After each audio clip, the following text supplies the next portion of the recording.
Welcome to another edition of WrenchWay Weekly, where we talk about the industry's hot topics, highlight the voice of technicians, and educate shops and dealerships to help improve the industry. This week, we're coming to you remote from my basement, so hopefully we'll still get some good data across to you that you're able to use and take back into your shops. If you haven't already, please subscribe to our YouTube channel. Give our video a thumbs up if you like what we're doing, and let us know what you'd like to see more of. The topic for this week is, what is the biggest challenge about being a new technician? I think there's a whole bunch of different ways we could go with this, but based on the results, we're going to cover the top 4 biggest challenges new technicians face when they first hit the workforce after graduating. And I'm going to kind of do a countdown here, but number 4 is familiarization with the shop processes. 17% of respondents said that that was the biggest struggle that they had with being a new technician. And one of the things that we would talk about with younger technicians is to make sure that they feel comfortable asking questions. So both from the shop side and the technician side, you want to make sure that there's that comfort level for them to be able to ask a dumb question or just a really easy question that you might take for granted that because they've never been there, they don't know. So don't be afraid to ask where certain tools are or where they belong. Maybe the best routes for a test drive. I actually thought that was interesting because it's one that I really hadn't thought of, but makes a lot of sense if you're trying to diagnose a car and you're not sure where to go, especially in some of those cities, it could be a little bit of a challenge. Number 3 was meeting shop expectations of production. 19% of respondents responded that they were concerned about that. And I think it's really important from a manager's standpoint, from a shop manager, to be able to clearly define expectations, right? And this goes, honestly, it feels like it's a really simple thing that doesn't happen all the time. So it's something that we need to spend more time on. Make sure that there's a clear expectation and that those clear expectations are communicated to that young technician. And I think one of the quotes that came from one of our WrenchWay Insiders was really good with this. And that was, remember that speed comes with experience and repetition. So don't beat yourself up if you're a young technician and you're struggling to get your hands around it.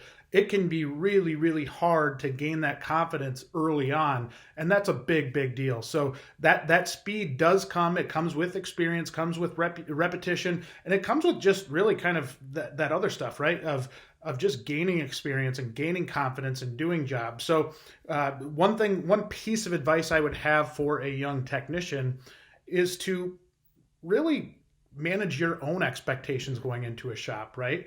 And make sure that you're not just looking at it from that production standpoint, but really, what can I learn? And maybe I do get stuck on in the oil bay or doing alignments or whatever it is, that's something that you don't want to do. But use that time to get comfortable with the shop, get comfortable with the other people in the shop, get comfortable with the other, like where the tools are, that kind of stuff. That's a big thing. Number 2 was insecurity or intimidation, with 21% of respondents saying that. And a big take home of this is it's important for shop managers to make sure they have experienced guys who are patient and willing to mentor those younger people on the team, right? And a lot of times we'll just try to pair up a young technician with our best technician. Sometimes our best technician just simply isn't good at mentoring or good at the relationship aspect of things. And so you don't want to stick them with somebody just because they know how to diagnose really well. You want to stick somebody with them because they're good. Like they like dealing with people, and it might impact their productivity a little bit, but that's something that you need to have that conversation with that mentor to really kind of help stop that intimidation. We did have a great quote here where an individual, one of our WrenchWay Insiders, said, "A lot of older technicians lack the patience to help the newer guys. Need to keep even-keeled guys as team leaders or mentors for the shop. Otherwise, we push our next generation of techs out the door before they even get started." 100% agree. That is such a great quote, and something that our friend George Arendt says quite often, in that we're better as an industry at eating our own than any other industry out there. And I truly think that's a really wise statement there. And number 1 was tool investment. And so 33% of WrenchWay Insiders responded that the biggest challenge about being a new technician is the investment in tools. And I think it is weird. Our industry is a little bit different, right? In that you're going to have the person with the least amount of experience, the least amount of money that they're bringing in, have the biggest gap in what they need to purchase and invest in for tools. So it can be really, really intimidating. I've talked about this in other content that we've done, but I think that's something that's really starting to shift. I don't see future generations being as willing to buy tools as what we're seeing right now. Of course, there's still a ton of technicians that love to buy their own tools. I totally get it. One of my favorite things in the world was going on the tool truck, so I totally get it. A piece of advice from a veteran tech that responded on the WrenchWay Insiders app said, find the best deal versus quality. Not all tools need to be top quality, and never buy a new toolbox. That is one that I think is just great advice. The tool people are probably cringing right now when we say that, but I think it's really true. One, you want to make sure that you're even going to be in the industry for the long haul, right? So if you're a young technician, don't go spend $10,000 to $15,000 on tools and then find out 2 years later that you don't even like the industry and you're not going to stay in it. If you're comfortable staying in it, it can be a really, really good investment because it helps you do your job faster. Now, the funny part is finding those deals versus having to get the best quality on everything. I had a veteran technician that taught me when I was younger about making his own tools. And, if he needed a special tool, he would go to swap meets and that kind of stuff and buy old wrenches so that he could cut them up and make tools as he needed. And really saved him a lot of money by being able to do that. So just some different options. There's always used toolboxes for sale on Craigslist or wherever you're at. Facebook Marketplace is another really, really good spot to find them.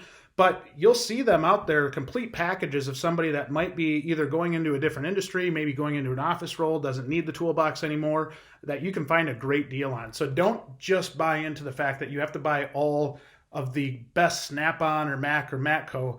There's some things that you can get at Harbor Freight because you're not going to be using them every day, and you don't need them to be at that top-notch level. So some other great advice we got from our WrenchWay Insiders were a great quote, "A smooth sea never made a skilled sailor.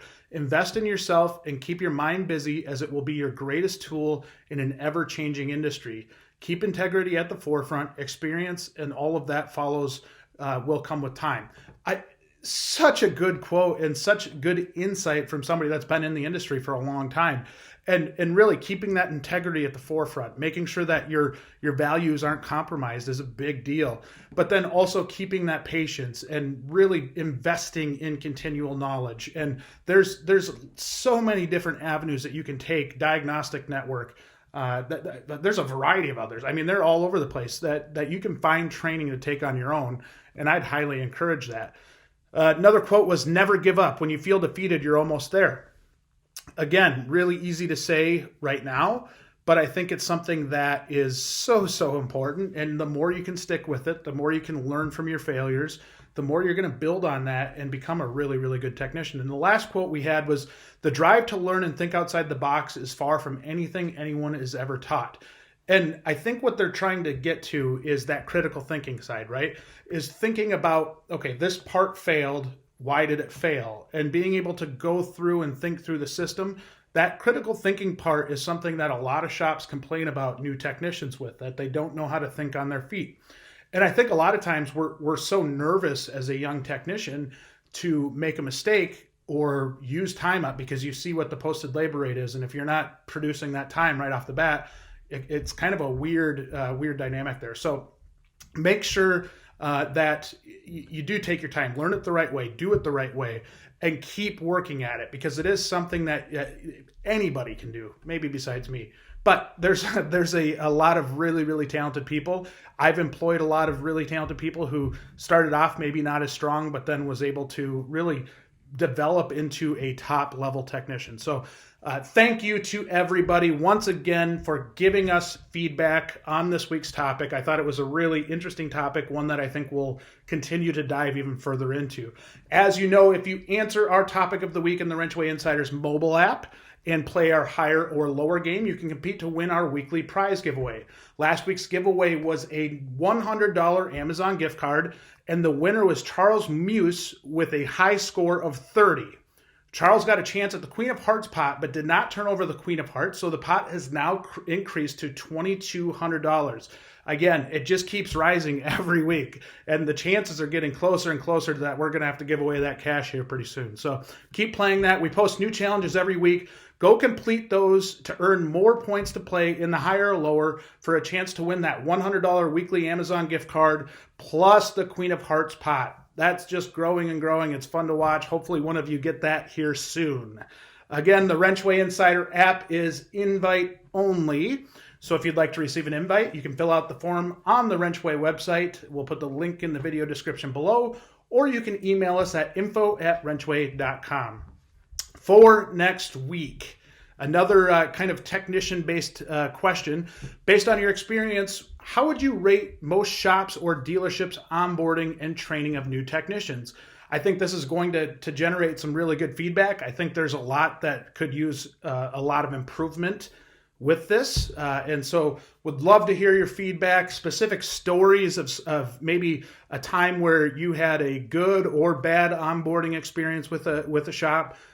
Really looking forward to getting that feedback. If you want to give that feedback, go to the WrenchWay Insiders app, find the poll titled WrenchWay Weekly Topic of the Week. And lastly, if you like what we're doing, don't forget to subscribe to us on YouTube and give us that thumbs up that everybody wants so bad. Thank you and have a great week.